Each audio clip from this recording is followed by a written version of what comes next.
මේ දවස්වල ශ්‍රී ලංකා ක්‍රිකට් ප්‍රේක්ෂකයන් හැමෝටම තියෙන ප්‍රශ්නයක් තමයි වර්ල්ඩ් කප් එක බලන්නේ කොහොමද කියන එක. ඉතින් මේ වීඩියෝ එකෙන් කෙටියෙන් ඕගොල්ලන්ට මේ වර්ල්ඩ් කප් එක බලන්නේ කොහොමද කියන එක මම කියනවා. ඉතින් අපිට දැනගන්න තිබිලා ආකාරයට සුප්‍රීම් TV ආයතනයට තමයි ඒ කියන්නේ ගෙවන නාලිකාවක් නොවන ආයතනයක් විදිහට සුප්‍රීම් TV එක හරහා තමයි ඕගොල්ලන්ට මේ ලෝක කුසලානේ බලන්න වෙන්නේ. ඉතින් සුප්‍රීම් TV channel එක ඕගොල්ලන් සුසර කරලා නැත්නම් ඒ channel එක සුසර කරලා තියාගන්න. ඉතින් මේ දවස්වල හැල හැප්පීම් ගොඩක් තියෙනවා. ඉතින් ගොඩක් සමහරක් අය කියනවා මැච් බලන්න යන්න එපා.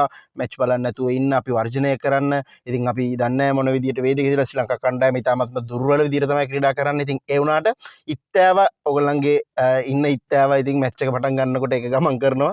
ඉතින් මේක බලන විදිය තමයි අපි කියන්නේ මේ පරලෝක කුසලානේ. ඉතින් ඩයලොග් TV ආයතනයට ෆුල් කවරේජ් එකක් ඇවිල්ලා තියෙනවා. ඉතින් star sport HD star sport 1 ඒ දෙකෙන්ම ඔයගලන්ට බලා ගන්න පුළුවන් channel number එක 68 සහ 120. ඊට අමතරව පපරේ 1 channel number 62 ඒ channel වලින් ඩයලොග් TV වලින් ඔයගලන්ට බලා ගන්න පුළුවන්. ඒ channel ඔයගලන් ගෙවීමක් කරලා නැත්නම් ගෙවීමක් කරලා ඔයගලන් දැම්ම ඇක්ටිවේට් කරලා තියාගන්න. ඒ වගේම තමයි ඩයලොග් ප්ලේ ඇප් එක අපි කියන්නේ view app එක කියලා. ඒ view app එක ෆෝන් එකේ ඔයගලන්ගේ නැත්නම් ඩයලොග් sim එක ගන්න තියෙන ඔයගලන් ඩවුන්ලෝඩ් කරලා තියාගන්න. ඒක හරහාත් ඔයගලන්ට බලන්න පුළුවන් හැකියාව තියෙනවා. ඊට අමතරව පපරේ වෙබ්සයිට් එක හරහා ඔයගලන්ට මෙම ලෝක කුසලානය නැරඹීමේ හැකියාව තියෙනවා.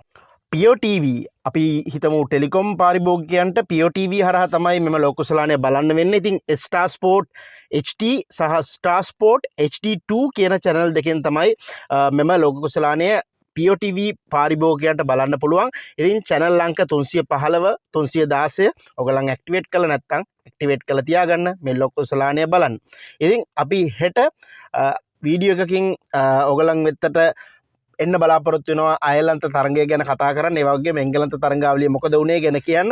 ඉතින් ඔයගොල්ලන් මගේ channel එක subscribe කරලා නැත්නම් subscribe කරලා තියාගන්න. bell icon එක click කරලා තියාගන්න. ඔබගේ වටිනා අදහසත් කමෙන්ට් එකක් විදිහට දාන්න.